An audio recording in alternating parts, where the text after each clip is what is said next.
J'attends d'être vraiment inspirée et puis surtout d'être dans l'état, tu vois, d'en avoir besoin moi-même.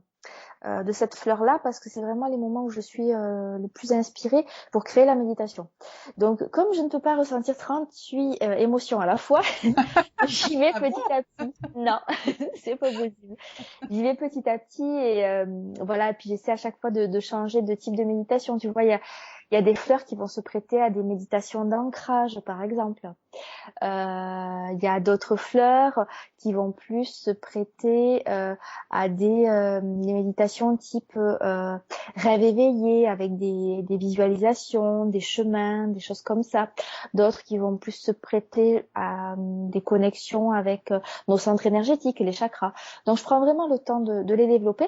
Par contre, ce que je fais régulièrement, je fais des ateliers en ligne thématiques où, où je choisis sujet à développer. Et là, je fais effectivement des méditations entières autour de 7 fleurs qui sont en lien avec la thématique. Et celles-là, oui, sont disponibles lorsque on s'inscrit sur mon site, tout à fait. Alors moi j'ai participé à une des méditations en ligne comme ça puisque je voulais savoir un peu ce que j'allais présenter à mes auditeurs. Donc je fais des expériences.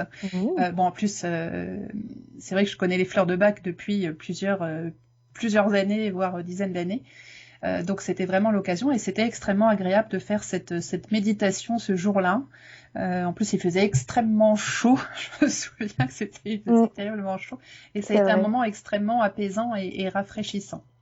Mmh. Et c'est vrai que bon, l'utilisation des fleurs de Bach, moi je les utilise quasiment toute l'année depuis fort longtemps, sur moi, sur mes enfants. Oui. Alors parfois, c'est vrai que de le voir sur soi, alors on se dit peut-être que étant adulte, on s'auto-conditionne, hein, parce que toutes ces techniques d'utilisation de plantes, que ce soit par l'homéopathie ou les fleurs de Bach, il y a beaucoup de gens qui ont tendance à dire qu'il faut y croire et Oui. que c'est dans la tête et limite c'est des placebos.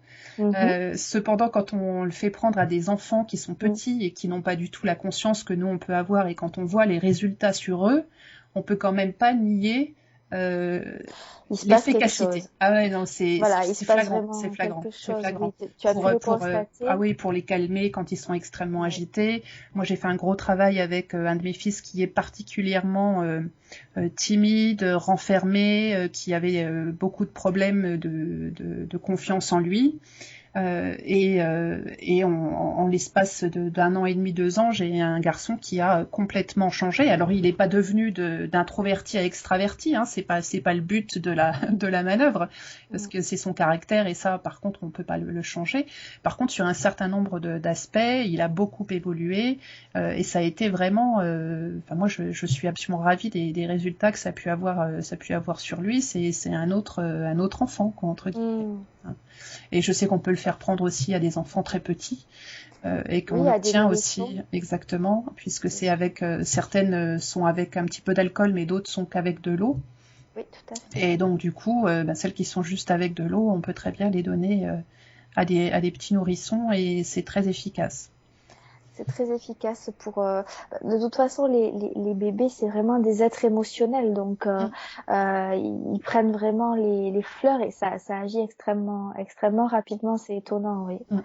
Et Tout puis à fait. enfin on les trouve de plus en plus. Je sais qu'en pharmacie maintenant on trouve très facilement au moins le rescue Oui. dont t'as pas parlé. Enfin, je vais peut-être te laisser en parler parce que tu connais quand même mieux que moi. Moi, je suis pas Bah, consultante en fleurs de bac. Oui, mais tu en as l'expérience et en fait, c'est vraiment l'essentiel, tu sais. Ouais. C'est vraiment de l'avoir expérimenté soi-même et c'est que depuis cette position-là que Mm. qu'on peut en parler.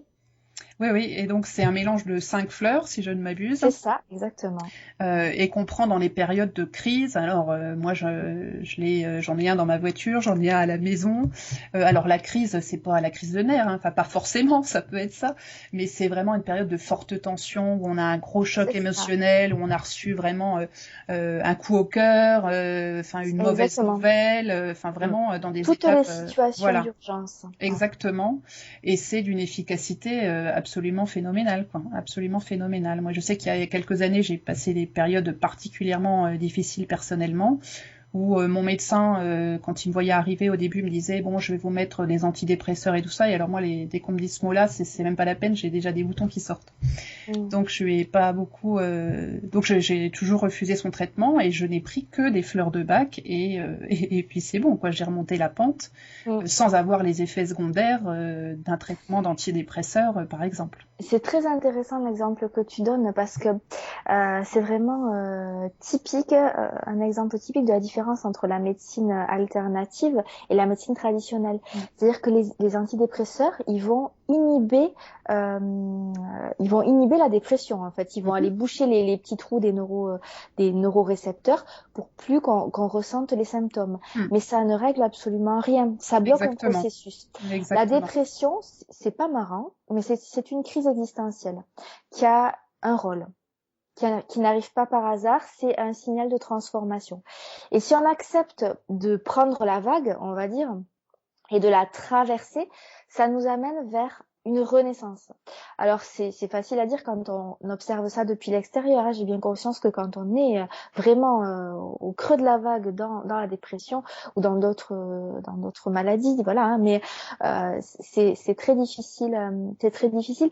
Mais c'est vraiment un choix de vie que j'entends là que tu as fait entre est-ce que je mets un mouchoir sur ce qui m'arrive ou est-ce que j'y vais franco et je me donne les moyens de le traverser pour voir ce qui m'attend de l'autre côté. Exactement. Moi, je suis plutôt du genre à prendre le taureau par les cornes, comme dirait l'autre, et de pas fuir les responsabilités ou l'orage. Et alors, ça me fait penser, je fais une petite digression. J'écoute un podcast très régulièrement d'un Américain qui s'appelle Rory Vaden. Qui parle beaucoup sur le leadership, essentiellement sur le leadership. Il est consultant et coach. Et il donne un exemple dans un de ses podcasts il y a à peu près 1 an. Il parle de la différence entre les buffles et les vaches dans son pays. Alors lui, il est du Tennessee. Et ils disent que les vaches, quand elles voient l'orage arriver, elles se sauvent à l'opposé de l'orage, complètement à l'opposé des nuages, mais qu'au bout d'un moment, elles se font rattraper par les nuages et par la pluie, et qu'au bout d'un moment, de toute façon, elles sont même plus longtemps sous la pluie que si elles n'avaient pas bougé. Et qu'à contrario, les buffles, eux, ils vont aller directement vers l'orage, et du coup, ils vont le traverser super vite, puisqu'ils vont être dans le sens inverse de la tempête, entre guillemets. Et moi, je suis pas un buffle, mais cette image, elle m'a marquée parce que c'est vraiment dans ma façon de fonctionner, quoi. C'est vrai que parfois, on est tous à se dire, je traiterai ça plus tard. Je vais pas y aller, j'ai pas envie, parce que des fois il faut se faire violence quand même pour affronter ce qui se passe. C'est sûr. Et en fait, avec l'expérience, on se rend compte que c'est, comme on dit, reculer pour mieux sauter. Il faudra y aller de toute façon, et qu'en fait, plus tôt on y va, et moins on laisse s'enterrer la situation, et plus on va au travers, plus vite elle passe. Parce qu'en plus, on est actif, on a moins l'impression de la subir que. Tout à fait. Voilà. En tout cas, c'est une super métaphore. Avec ton autorisation, je vais te l'emprunter parce que ça me plaît beaucoup l'histoire du buffet de la vache. C'est chouette. C'est pas de moi, hein, donc oui, tu peux l'utiliser. Et c'est vrai qu'elle m'a beaucoup marqué cette métaphore parce que on le voit tous les jours dans toutes les circonstances. Et même s'il faut se faire violence pour faire le buffle entre guillemets, c'est quand même beaucoup plus gratifiant. Voilà. Et donc ces fleurs, effectivement, elles donnent cette force de traverser. Alors moi, j'étais pas dans un état de dépression. Enfin, j'aurais pu tomber dedans parce que c'était vraiment quelque chose de lourd qui m'était tombé dessus. Mais ça aide vraiment à remonter la pente petit à petit et par des moyens plus sains. Enfin, en tout cas pour mon expérience. C'est-à-dire que les fleurs, elles font appel à nos propres ressources qui sont en sommeil, peut-être parfois, et qui ont besoin d'être soutenues. En fait, c'est pas une potion magique qui va nous apporter des pouvoirs. C'est pas ça. C'est vraiment un soutien pour que ce qu'on en a déjà à l'intérieur puisse s'exprimer. Alors, tu nous as parlé de l'impatience. Tu peux nous donner l'exemple d'une autre fleur qui pourrait nous aider dans notre productivité ou notre efficacité ou quelque chose comme ça? Oui, bien sûr. Alors c'est vrai que on avait pas mal échangé toutes les deux autour de la conférence que j'avais animée sur la gestion émotionnelle du temps. Et pour dire un mot là-dessus, en fait, moi, ma ligne de mon angle sur ce sujet-là, c'était de dire, pour bien gérer son temps, il suffit pas de faire des listes. C'est-à-dire que il suffit pas de s'adresser à notre cerveau gauche et de s'organiser. Quelquefois, être organisé ne suffit pas, tout simplement parce que dans notre gestion du temps, il y a aussi le cerveau droit qui intervient. Alors, petit rappel, cerveau droit, cerveau gauche, c'est une façon un peu simpliste d'envisager le cerveau, mais qui donne déjà une bonne approche. En fait, le cerveau gauche, c'est le cerveau rationnel, celui qui organise, et le cerveau droit, c'est plutôt le cerveau émotionnel. Et pour bien fonctionner, il faut que les deux soient en lien, hein, qu'ils puissent échanger des informations de l'un à l'autre, et qu'ils soient équilibrés. Et donc l'approche, je m'organise, je fais des listes, c'est vraiment très cerveau gauche.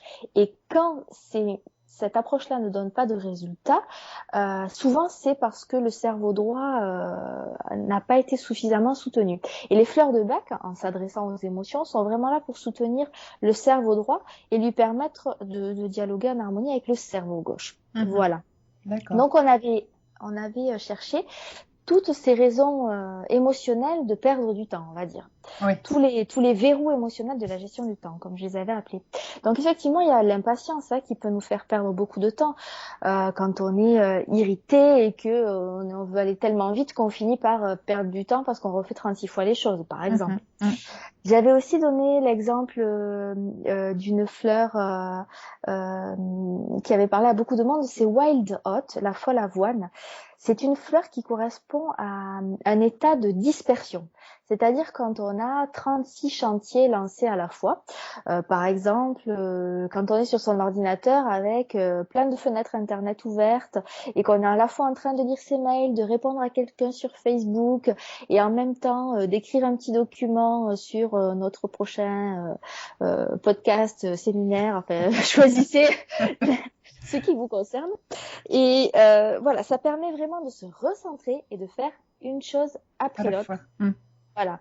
Et ça, on a beau le savoir intellectuellement, enfin en tout cas moi c'est mon cas hein, parce que c'est un état que je connais bien aussi. On a beau le savoir intellectuellement qu'il faut faire une chose après l'autre.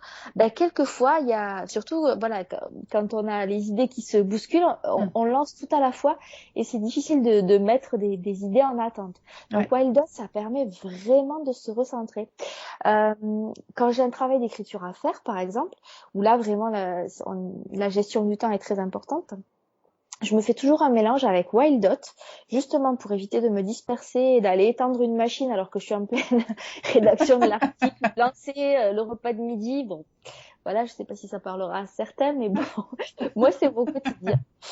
Voilà, donc Wild Dot dans mon mélange et Hornbeam. Hornbeam, c'est le charme et la fleur du charme, c'est la fleur du lundi matin. C'est le starter. Quand on a du mal, tu vois, le lundi matin, oui, je vois très très bien. Qu'on rentre de vacances, par exemple, et qu'on a du mal à s'y remettre, ben Hornbeam, ça permet de démarrer. Et moi, tu vois, je sais que c'est les deux fleurs dont j'ai besoin quand j'ai une tâche d'écriture à faire. Je me prends ce petit cocktail-là, et là, je sais que je vais être efficace. Mais ça m'est personnel.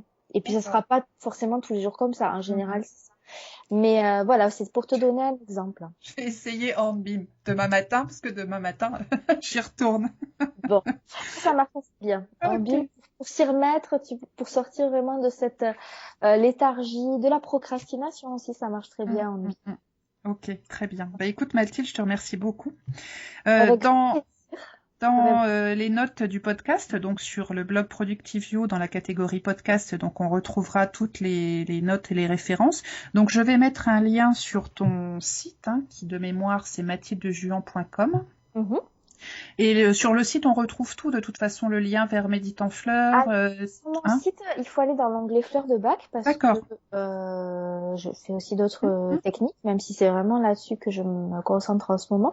Et dans l'onglet fleurs de bac, en fait, je propose en téléchargement gratuit un guide d'introduction aux fleurs de bac. Donc, si ça vous intéresse, il vous suffit juste de rentrer votre adresse mail et vous aurez accès à ce guide qui, voilà, c'est un bon début. Si vous avez envie de vous intéresser aux fleurs, Ok. c'est un point d'entrée. Voilà. Donc je vais mettre ça en note. Je recommande aussi donc ta page Facebook où tu mets régulièrement des petites vidéos en Oui. plus thématiques qui sont extrêmement bien. Si moi j'aime beaucoup. On te voit sur ta terrasse là en train de nous parler. C'est bon, quand il fait beau, c'est très bien. Mais enfin t'es dans le sud donc t'as plus de chances d'avoir le beau temps. Donc c'est très pratique et c'est aussi par là qu'on a en plus l'information quand tu lances tes webinars. Donc c'est vraiment Voilà. Moi, je fais des vraiment bien. conférences en ligne, Ouais. c'est ça, à peu près une par mois, avec des thèmes autour de la vie de famille, hein. Mm. Donc là, il y a eu la gestion émotionnelle du temps, il y aura eu